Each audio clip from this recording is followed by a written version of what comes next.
भारत में झूठ भ्रम पर चलने वाली सैकड़ों वर्षों की परंपरा अब स्वयं खत्म हो जाएगी। जब सत्य का साक्षात्कार होगा तो झूठ का पर्दा अपने आप ही हट जाएगा और कभी असंभव सी दिखने वाली ऐसे कार्य, ऐसी बातें स्वयं ठीक होती नजर आएंगी और सब उन अदृश्य शक्तियों का, माना जो अदृश्य शक्तियां हैं उनके प्रभाव के कारण ही होगा, जिनकी उपस्थिति मात्र से नजारा बदल जाएगा, सारा नजर बदल जाएगा। आप आज जिनके स्मरण मात्र से लोगों के दिल हिलने लगते हैं, लेकिन जब वो ऐसी शक्तियां सक्रिय होती हैं तो उन शक्तियों के स्मरण मात्र से, यानी दिव्य शक्तियों के स्मरण मात्र से लोगों की पीड़ा और संकट, सारे कष्ट दूर हो जाते हैं। जैसे हनुमान जी को स्मरण करते ना तो संकट कटे मिटे सब पीड़ा, हनुमान जी के स्मरण मात्र से। तो राम जी जब अयोध्या में आए हैं तो हनुमान जी सक्रिय हैं, जब हनुमान जी सक्रिय हैं तो स्वयं चीजें सक्रिय हो जाएंगी और स्वयं सक्रिय हो जाएंगी तो भारत के मुसलमान स्वयं को सनातनी घोषित कर देंगे, इसमें भी कोई संदेह नहीं है। क्योंकि केवल सत्य को स्वीकार करने की आवश्यकता है, उन्हें कहने और उनको बताने की आवश्यकता नहीं है। वो अपने आप ही वो सत्य को स्वीकार कर लेंगे, उन्हें जबरदस्ती आग्रह पूर्वक कुछ और करने की आवश्यकता नहीं है। केवल सत्य स्वीकार करने से ये सारी चीजें अपने आप हो जाएंगी।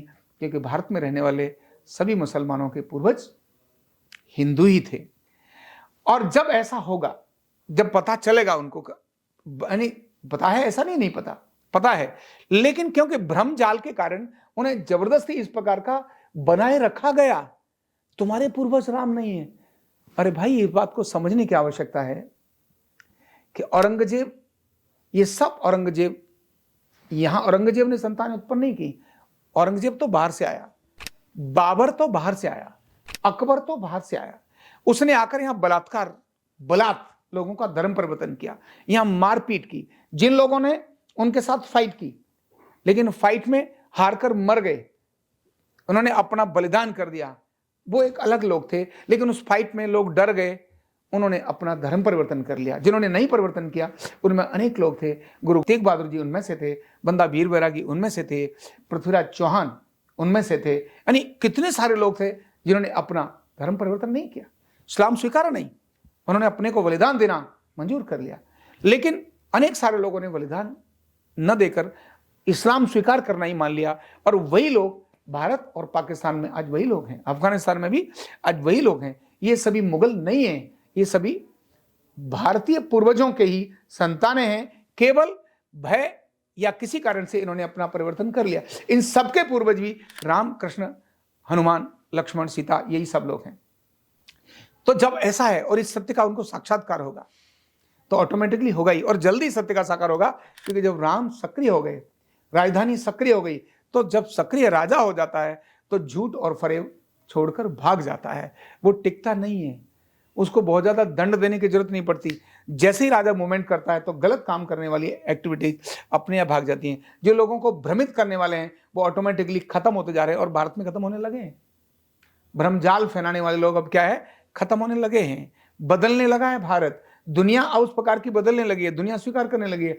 तो भारत के लोगों को भी इसे स्वीकार करना ही होगा। इसमें घृणा के साथ भारत विकसित नहीं हो सकता, ईर्ष्या के साथ भारत विकसित नहीं हो सकता, मारकाट के साथ भारत विकसित नहीं हो सकता।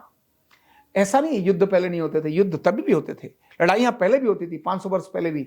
लेकिन तब के युद्ध धर्म और अधर्म को ध्यान में रख के होते थे, सत्य और असत्य को ध्यान में रख करके होते थे। जो लोग अधर्म के साथ थे और जो धर्म के साथ थे, ऐसे लड़ाई होती थी, धर्म विजयी होता था। लेकिन 500 वर्ष पहले जब अयोध्या का विध्वंस कर दिया गया, जब वहां पर बलात् एक ढांचा खड़ा कर दिया और राम के उस स्थान को हटा दिया, तो एनर्जी हिल जाती है। और एनर्जी हिलने से क्या होता है हम जानते हैं। अभी हमने उत्तराखंड की उस घटना को देखा जहां टनल के बाहर एक मंदिर को हिलाया, टनल के अंदर इतने सारे लोग फंस गए और वो सारे ऐसे हो गए। लेकिन जैसे ही फिर से वो एनर्जी आती है तो अपने आप चीजें बदलने लगती हैं। भारत में भी ऐसे ही, भारत में नहीं, बांग्लादेश, पाकिस्तान, ये सबके अंदर ये माहौल चेंज होगा और आपको पता भी नहीं चलेगा कि भारत के मुसलमान स्वयं होकर ये कह देंगे, अभी बहुत जल्दी कह देंगे, हम भी सनातनी हैं, हमारे ही पूर्वज भी सनातनी हैं, मानते हैं। केवल स्वार्थवश लालच पर जिस प्रकार उनको खड़ा किया गया है, वो लालच तो थोड़े दिन का होता है, वो झूठ थोड़े दिन का होता है, सत्य सत्य है। मदरसों, आप सोच सकते हैं कि मदरसों के अंदर भी स्वयं मुसलमान कहेंगे हमारे इन मदरसे नहीं, हमारे आधुनिक अत्याधुनिक सुसज्जित भारतीय संस्कृति से ओतप्रोत विद्यालय के रूप में मदरसे खड़े होंगे। जब उनमें पढ़ाया जाएगा कि भगवान श्री राम, भगवान श्री कृष्ण क्या थे, भारत क्या था, दुनिया को 0 भारत नहीं दिया है, दुनिया को 0.0 भारत नहीं दिया है, दुनिया को 1 से ले 9 तक की संख्या भारत नहीं दी है, तो उस बच्चे, उसके अंदर जो पढ़ने वाला बच्चा है वो ग्लानि करेगा या उसके अंदर कॉन्फिडेंस आएगा? तो उसके अंदर कॉन्फिडेंस आएगा, ग्लानि नहीं आएगी। उसके अंदर आएगा यस मैं भारतीय हूं, मेरे पूर्वज औरंगजेब कैसे हो सकते हैं, मेरे पूर्वज बाबर कैसे हो सकते हैं, मेरे पूर्वज अकबर कैसे हो सकते हैं, वो तो आतताई थे, उन्होंने देश पर आक्रमण किया, मेरे देश ने 0 दिया है, मैंने 0 दिया है। ये कहने के लिए जब खड़ा हो जाएगा तो ऑटोमेटिकली बहुत सारी चीजें अपने आप परिवर्तित होती चली जाएंगी। और इन सब को परिवर्तित होने के लिए कुछ और करने की जरूरत नहीं, केवल सत्य स्वीकार करना है, सत्य बताना है, केवल सत्य बताना है कि भैया तुम्हारे पूर्वज थे, और आप बताने की जरूरत भी नहीं है। कहते हैं ना कि अदृश्य शक्तियां अपने आप बहुत कुछ चीजें चेंज करती हैं, जो भारत में चेंज कर रही हैं, भारत में चेंज कर रही हैं। बड़े बड़े जो मौलाना थे वो अयोध्या में जाकर के राम मंदिर की प्राण प्रतिष्ठा में शामिल हुए, उन्होंने कहा हमारे पूर्वज हिंदू ही हैं, और आज सरेआम टीवी पर लोग बोलते हैं। केवल अभी भी कुछ भ्रमित हैं, वो इस बात को बेशक कहते हो, लेकिन ज्यादातर मुसलमान तो इस बात को मानने लगे हैं कि हमारे पूर्वज हिंदू ही थे, हम सनातनी ही हैं, हम ही वो श्रेष्ठ हैं जिन्होंने दुनिया को ज्ञान और विज्ञान दिया है। ये सब, अरे कौन अपने बालक को ये नहीं कहेगा कि बेटा तेरे पूर्वज बड़े अच्छे थे? कौन कहेगा अपने बच्चे को बेटा तेरे पूर्वज बड़े निकम्मे थे, लुटेरे थे, जिन्होंने देश पर कब्जा किया? कौन बोलेगा अपने बच्चे को?